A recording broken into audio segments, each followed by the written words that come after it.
Selamat malam, saya Veronica Valencia Puspanitya Swenan, NIM 20G10076 dari Fakultas Ekonomi dan Bisnis Prodi Akuntansi. Pada kesempatan kali ini, saya akan mencoba menjelaskan tentang beberapa hal. Yang pertama tentang prima causa menurut Aristoteles dan Tuhan telah mati menurut Nietzsche. Menurut Aristoteles adalah sebuah kalimat bahasa Latin yang berarti penyebab atau faktor utama tanpa diawali oleh faktor lain. Prima artinya pertama atau utama. Causa artinya penyebab atau faktor dari sesuatu. Contohnya dalam asal mula alam semesta. Dalam pembentukan alam semesta, Tuhan yang menjadi prima causa. Dalam asal mula alam semesta, manusia menjadi makhluk ciptaan Tuhan yang paling sempurna. Manusia menjadi ciptaan yang paling sempurna karena serupa dengan Tuhan.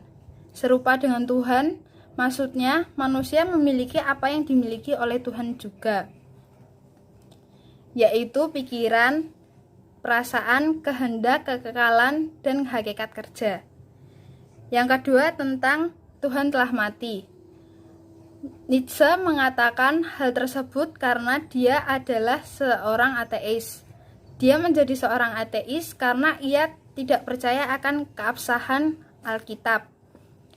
Pemikiran ini sebenarnya adalah bentuk kritikan atas perilaku masyarakat di zamannya, yang keliru menggunakan ajaran agama untuk kepentingan pribadi dan kekuasaan semata. Menjadi ateis adalah sebuah solusi atau Tuhan tidak pernah ada. Gagasan tersebut lebih ditujukan bagi para penganut agama yang sudah tidak lagi mengandalkan Tuhan dalam laku dan tutur sehari-hari.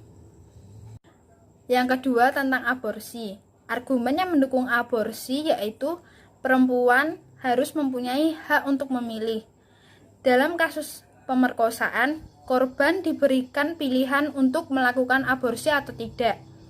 Dalam pasal 75 ayat 2 huruf B, pasal 76 Undang-Undang Kesehatan secara tegas mengatakan bahwa aborsi boleh dilakukan apabila kehamilan terjadi akibat pemerkosaan yang dapat menyebabkan trauma psikologis bagi korban pemerkosaan. Dengan syarat hanya dapat dilakukan sebelum kehamilan berumur 6 minggu dihitung dari hari pertama haid terakhir, kecuali dalam hal kedaruratan medis. Argumen yang tidak mendukung aborsi yaitu janin manusia merupakan makhluk hidup yang tidak bersalah. Dalam gereja Katolik, gereja tidak mendukung aborsi karena gereja berpegang teguh pada kehidupan manusia harus dihormati dan dilindungi secara mutlak sejak saat pembuahannya.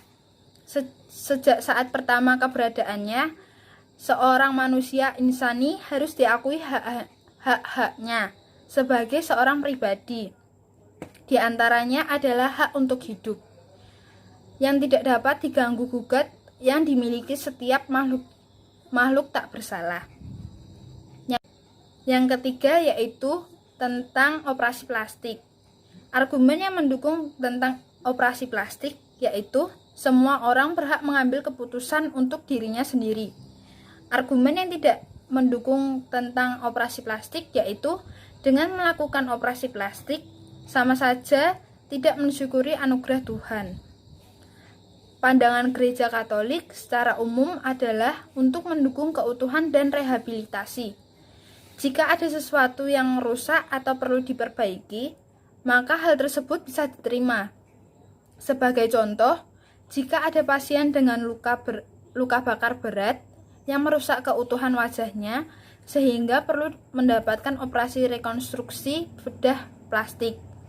Sejauh tindakan-tindakan ini tidak merusak apa yang sudah baik, maka hal ini masih bisa diterima.